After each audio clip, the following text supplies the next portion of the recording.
Hello everyone, इन news program में नए टॉपिक के साथ मैं हूं आतिफा काजी। और आज का टॉपिक क्योंकि टेक्नोलॉजी से जुड़ा हुआ है तो इसलिए आपके जीएस पेपर 3 से जुड़ा रहेगा।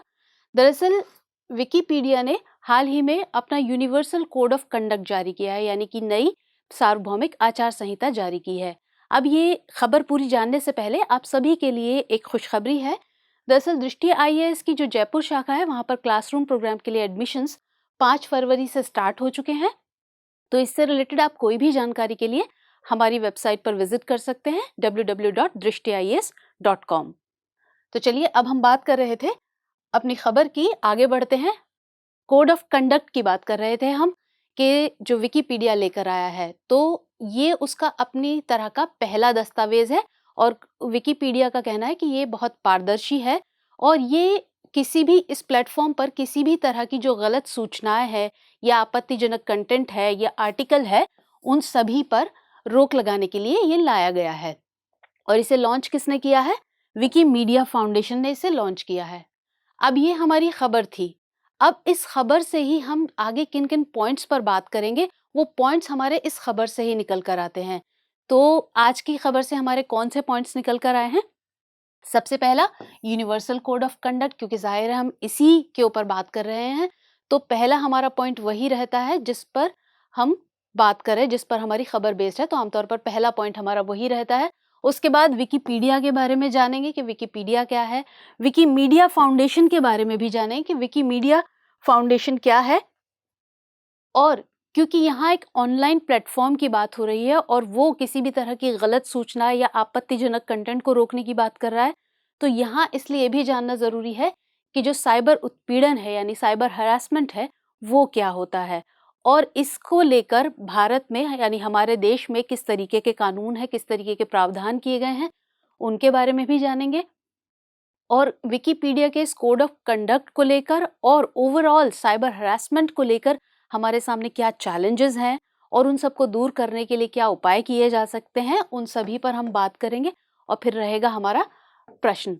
तो चलिए आगे बढ़ते हैं कोड ऑफ कंडक्ट के बारे में, लेकिन उससे पहले जान लेते हैं कि विकिपीडिया आखिर क्या है, क्योंकि इसके बारे में थोड़ा सा जान लेना इसलिए ज़रूरी है ताकि आप इससे अच्छे से कनेक्ट कर पाएँ। तो दरअसल विकिपीडिया एक free multilingual open collaborative online encyclopedia है, एक विश्वकोश है और ये एक नॉन प्रॉफिट चैरिटेबल ऑर्गेनाइजेशन है जिसे 2001 में बनाया गया था। और ये जो इसके विकी बेस्ड जो एडिटिंग सिस्टम है उसी के ज़रिए इसके वॉलंटियर एडिटर्स जो कम्युनिटी है उसके ज़रिए इसे मेंटेन किया जाता है। लेकिन क्योंकि ये एक नॉन प्रॉफिट चैरिटेबल ऑर्गेनाइजेशन है तो इसलिए इसे फंड करने के लिए 2003 में विकिमीडिया फाउंडेशन बनाया गया जो कि जिमी वेल्स ने बनाया था। तो विकिमीडिया फाउंडेशन जो है वो विकिपीडिया की ओनर कंपनी है, ये दोनों का रिलेशन है। चलिए अब बात करते हैं हम जो कोड ऑफ कंडक्ट है उसके बारे में, उसके जो हाइलाइट्स है, उसके जो मुख्य बिंदु है उसके बारे में जानते हैं कि उसमें कहा क्या गया है। तो जैसे मैंने बताया कि ये किसी भी तरह की जो गलत सूचनाएं हैं, किसी भी तरह का जो नेगेटिव बिहेवियर है प्लेटफॉर्म पर, उसको रोकने के लिए ये लाया गया है। दरअसल हुआ क्या था कि 2018 में जो विकिपीडिया कम्युनिटी है, मैंने आपको बताया कम्युनिटी कौन है जो विकिपीडिया को मेंटेन करती है, उसकी वॉलंटियर एडिटर्स की जो कम्युनिटी है वो ही विकिपीडिया कम्युनिटी है। तो विकिपीडिया कम्युनिटी का 2018 में एक वैश्विक परामर्श हुआ था, किस नाम से? 2030 मूवमेंट स्ट्रैटेजी के नाम से। और इसमें 50 से ज़्यादा देशों के 2000 से भी ज़्यादा जो कम्युनिटी मेंबर्स थे, विकिपीडिया के कम्युनिटी मेंबर्स थे, उन्होंने इसमें भाग लिया था, पार्टिसिपेट किया था। और उसके बाद ही, इस परामर्श के बाद ही ये कोड ऑफ कंडक्ट लाया गया है। ये एक मानक प्रोटोकॉल तय करेगा जिससे कि जो प्लेटफॉर्म है इस पर किसी भी तरह के जो गलत कंटेंट है या जो बिहेवियर है, नेगेटिव बिहेवियर है, उसको एड्रेस किया जा सके, उसको परिभाषित किया जा सके। और इससे क्या होगा, जो कम्युनिटी मेंबर्स हैं वो इससे सशक्त बनेंगे। किस तरीके से? जो उत्पीड़क और नकारात्मक व्यवहार है उसको एड्रेस करने में, उसको परिभाषित करने में ये कम्युनिटी मेंबर्स इससे सशक्त बनेंगे। और ये विकिमीडिया परियोजनाओं पर भी जो बिहेवियर है उसको बेहतर बनाएगा। अब यहाँ विकिमीडिया परियोजनाएं क्या है? तो विकिमीडिया, जैसे मैंने बताया कि विकिपीडिया की ओनर कंपनी है, तो इसकी परियोजना यानी कि जो प्रोजेक्ट्स हैं, तो विकिपीडिया भी विकिमीडिया का एक प्रोजेक्ट है। विकिमीडिया के बहुत सारे प्रोजेक्ट्स हैं, जैसे विक्शनरी है, विकिमीडिया कॉमन है, विकीडेटा है, विकिपीडिया है, बहुत सारे, इसके अलावा बहुत सारे इसके प्रोजेक्ट्स हैं। तो विकिमीडिया फाउंडेशन के अंदर जितने भी प्रोजेक्ट्स हैं, उन सभी पर, उन सभी प्लेटफॉर्म्स पर ये बिहेवियर को बेहतर बनाने में मदद करेगा। अब यहाँ पर जैसे मैंने बात की थी कि ये कम्युनिटी को सशक्त बनाएगा किसी भी तरह के उत्पीड़क या नकारात्मक व्यवहार को एड्रेस करने में। तो अब यहाँ उत्पीड़क को किस तरीके से परिभाषित किया गया है उसको जानेंगे, लेकिन उससे पहले ये देख लेते हैं कि ये लागू किस पर होगी। जो ये कोड ऑफ कंडक्ट है या आचार संहिता है, वो किस किस पर लागू होगा। तो सबसे पहला कि ये किसी भी तरह के जो ऑनलाइन ऑफलाइन मीडिया प्रोजेक्ट्स हैं, उनमें जो भी पार्टिसिपेंट्स हैं, विकिमीडिया प्रोजेक्ट्स, ध्यान रखिएगा, विकिमीडिया प्रोजेक्ट्स, यानी विकिमीडिया के प्रोजेक्ट्स में मैंने अभी आपको बताया विकिपीडिया भी उसी का प्रोजेक्ट है, विकिमीडिया का। विक्शनरी है, विकिमीडिया कॉमन है, विकीडेटा है, बहुत सारे इसके प्रोजेक्ट्स हैं। तो उन सभी प्रोजेक्ट्स में किसी भी तरीके से ऑनलाइन ऑफलाइन जितने भी पार्टिसिपेंट्स हैं, उनके जो कार्यकर्ता हैं, और चाहे वो नए पार्टिसिपेंट्स हैं, चाहे एक्सपीरियंस पार्टिसिपेंट्स हैं, उनके कार्यकर्ता हैं, वो सभी इसमें शामिल होंगे, उन सभी पर ये लागू होगा। इसके अलावा जो विकिमीडिया जो फाउंडेशन है, उसमें शामिल सभी कर्मचारी, विकिमीडिया फाउंडेशन में शामिल सभी कर्मचारी से मतलब है कि उसके जो प्रोजेक्ट्स हैं विकिपीडिया वगैरह सब, उन सभी के कर्मचारी, उन सभी के पार्टिसिपेंट्स, उन सभी, वो सभी कम्युनिटी मेंबर्स, और किसी भी तरीके से उसमें, चाहे ऑनलाइन हो चाहे ऑफलाइन हो, किसी भी तरीके से उसमें सहयोग करते हैं, उसमें काम करते हैं, उसके बोर्ड मेंबर्स हैं, चाहे वो विकिमीडिया फाउंडेशन के हों, चाहे उसके प्रोजेक्ट्स में लगे हुए हों, इवेंट मैनेजर्स हों और एफिलिएट्स हों, चाहे पार्टिसिपेंट्स हो, कोई भी हो इसमें, वो सभी इसमें शामिल होंगे और सभी पर ये लागू होगा। अब हम बात कर रहे थे कि उत्पीड़न को किस तरीके से इसमें परिभाषित किया गया। ये हमने देख लिया कि कोड ऑफ कंडक्ट क्या है, किस किस पर लागू होगा। कुल मिलाकर ये विकिमीडिया फाउंडेशन के अंदर शामिल सभी प्रोजेक्ट्स के सभी पार्टिसिपेंट्स, सभी कार्यकर्ता, सभी एम्प्लॉय, सभी बोर्ड मेंबर, सभी पर ये ऑनलाइन ऑफलाइन चाहे हो, सभी पर ये लागू होगा। अब यहाँ उत्पीड़न को किस तरीके से परिभाषित किया गया है, तो उसमें किसको शामिल किया गया है। तो सबसे पहला अपमान यानी कि जो इंसल्ट है उसको बताया गया है। उसमें किस किस तरीके का शामिल होगा, चाहे वो जाति के स्तर पर हो, चाहे आयु को लेकर हो आपकी, चाहे नेशनैलिटी को लेकर हो, चाहे पॉलिटिकल एफिलिएशंस को लेकर हो, चाहे रंग को लेकर हो, नस्ल को लेकर हो, और चाहे सेक्सुअल हो वो, और चाहे लैंगिक हो, किसी भी तरीके का। और इसके अलावा इस तरीके के जितने भी इसके आधार पर, जितने भी पॉइंट्स के आधार पर इस तरीके के जो हरासमेंट किया जाएगा, जो इंसल्ट की जाएगी, वो सभी उत्पीड़न में शामिल होगा। इसके अलावा जैसे मैंने कहा कि यौन उत्पीड़न है, वो सभी इसमें शामिल है। अगर कोई किसी की पर्सनल इंफॉर्मेशन को डिस्क्लोज करता है, तो वो भी इसके अंदर शामिल है। इसके साथ साथ किसी को अगर धमकाता है या किसी को नीचा दिखाया जाता है, हाउंडिंग यानी कि किसी को नीचा दिखाया जा रहा है, या किसी की जो रेपुटेशन है उसको हार्म कर रहा है, उसको नुकसान पहुंचा रहा है किसी भी तरीके से, वो सभी इसके अंदर शामिल होगा। या इसके अलावा कोई किसी का मजाक उड़ाता है इस पर्पस से, या फिर जो है उसको या सामूहिक रूप से क्योंकि उसका अपमान करता है, वो सभी इसके अंदर इंक्लूड होगा। इसके अलावा इसमें ट्रोलिंग को भी शामिल किया गया है। और ट्रोलिंग को यहाँ कैसे डिफाइन किया गया है कि अगर कोई भी इंसान जानबूझकर किसी को उकसाने के लिए कोई भड़काऊ पोस्ट करता है या कोई बात करता है, ताकि किसी को भड़काने के लिए, इंटेंशनली किसी को भड़काने के लिए कोई इस तरीके की पोस्ट करता है या बात करता है, तो वो ट्रोलिंग के अंदर शामिल होगा। तो यानी ये उत्पीड़न के अंदर शामिल किया गया है। चलिए अब आगे बढ़ते हैं। अब बात करते हैं कि इसकी ज़रूरत क्यों थी।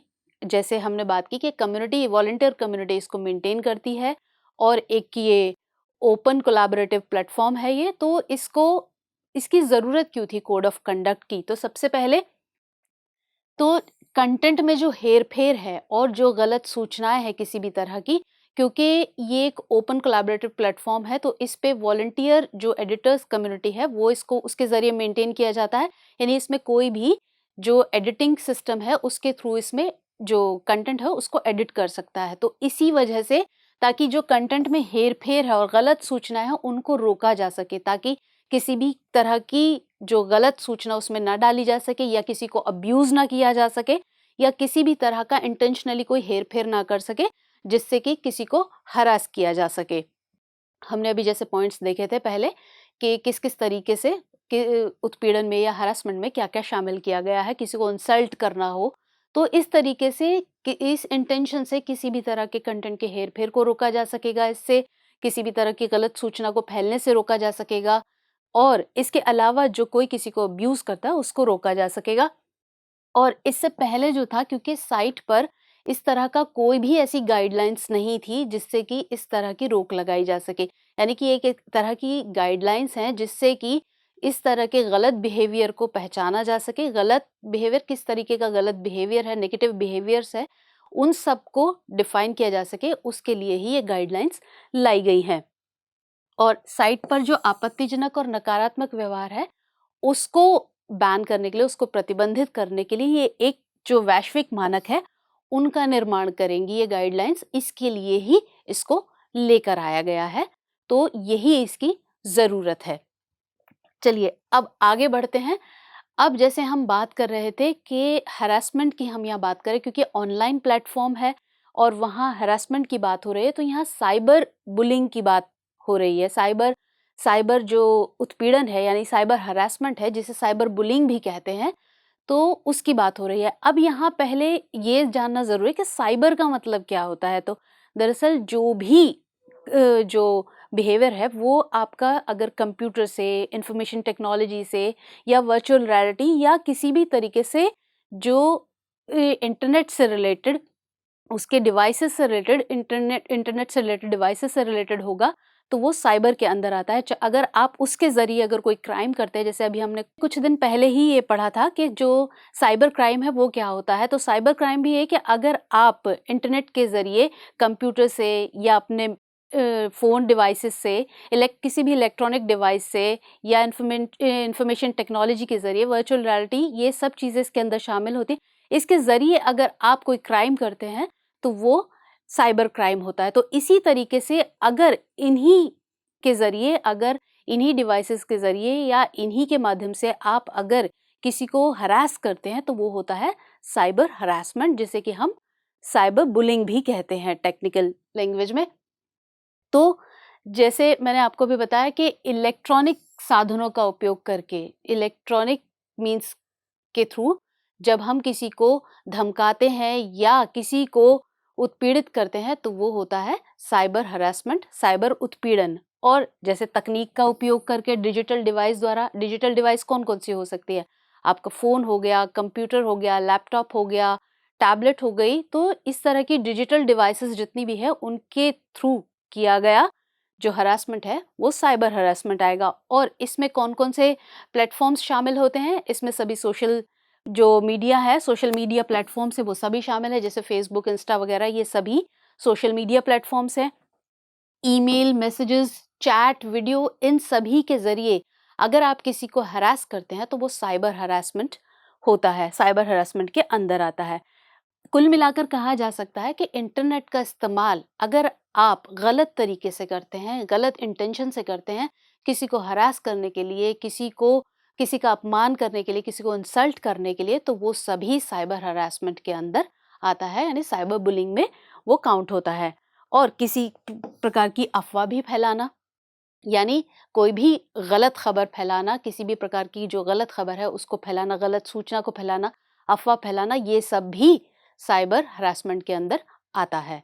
तो अब ये जानते हैं कि भारत में जो है इससे रिलेटेड क्या कानून है, लेकिन उससे पहले हम फोर्ब्स की एक लिस्ट देख लेते हैं। उसमें क्या है कि जो साइबर बुलिंग के मामले में जहाँ सबसे ज़्यादा है, तो उसमें अगर हम भारत की बात करें तो इसमें भारत में सबसे ज़्यादा है, यानी 37% मामले हैं। ये किस तरीके के हैं? ये इस बेस पर हैं कि ये माता-पिता से पूछा गया कि मतलब ये इस सर्वे के आधार पर है कि जिन माता-पिताओं ने ये एक्सेप्ट किया है कि उनका बच्चा कभी ना कभी एक बार ज़रूर साइबर बुलिंग का शिकार हुआ है, उस आधार पर। तो भारत का आंकड़ा क्या है? भारत का जो स्थान है वो सबसे पहला है, 37%, ये यहाँ पर ऐसे मामले हैं। अगर हम यूनाइटेड स्टेट्स की बात करें यानी अमेरिका की बात करें तो इसका तीसरा नंबर है और 27% है। और अगर चाइना की बात करें तो चाइना 9वें नंबर पर है और 17% यहाँ पर है। ऐसे मामले इस तरह के पाए जाते हैं।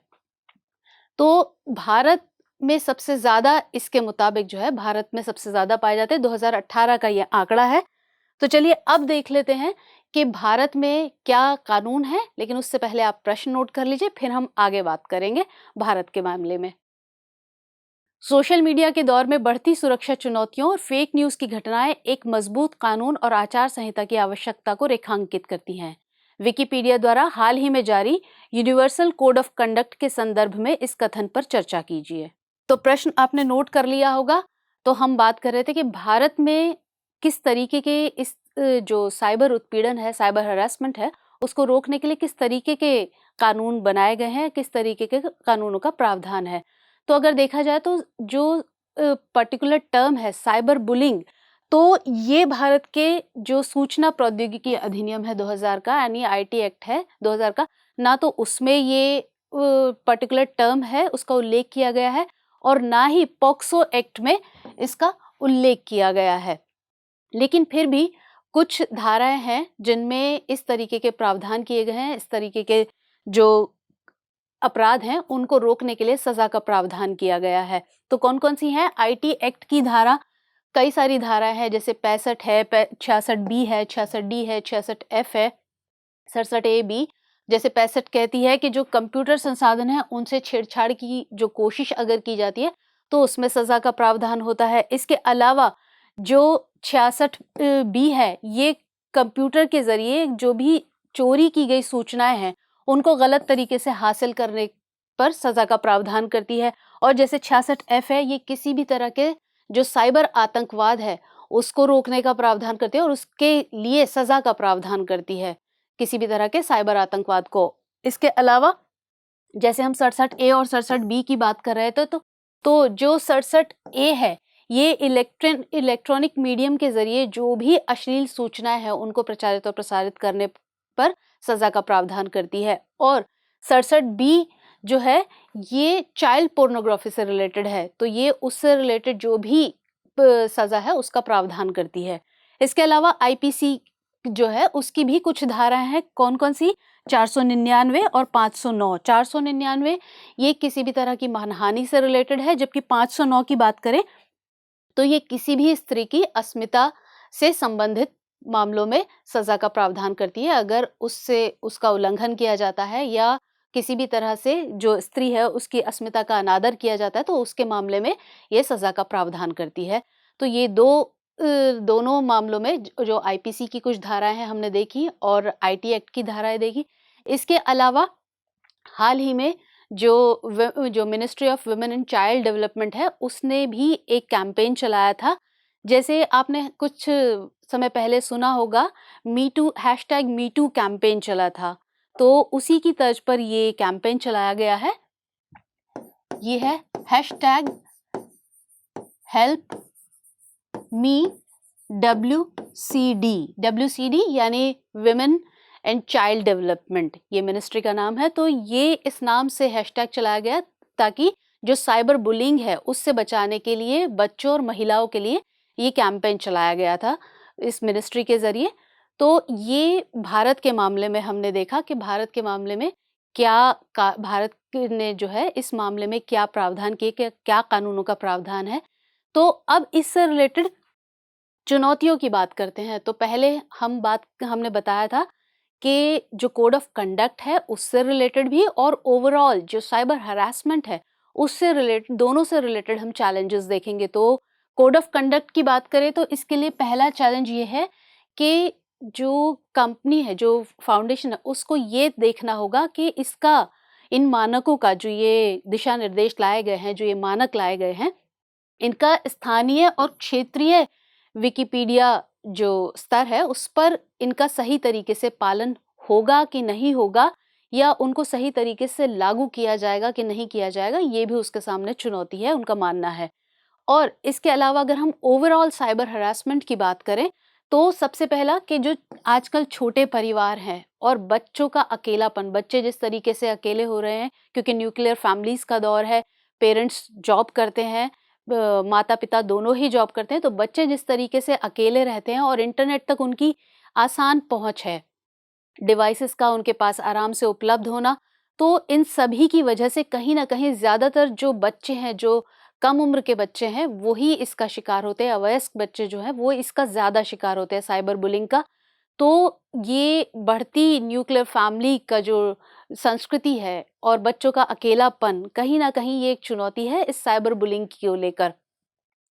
और प्रभावी कानूनों का अभाव, किस तरह जैसे हमने अभी देखा कि भारत में पर्टिकुलर इस साइबर बुलिंग को लेकर कोई ऐसा कानून नहीं है, प्रभावी कानून नहीं है पर्टिकुलर इस चीज़ को लेकर कि जिससे इन सभी जो इस तरह के जो काम है उन सभी को रोका जा सके, इस तरह के अपराधों को रोका जा सके प्रभावी तरीके से।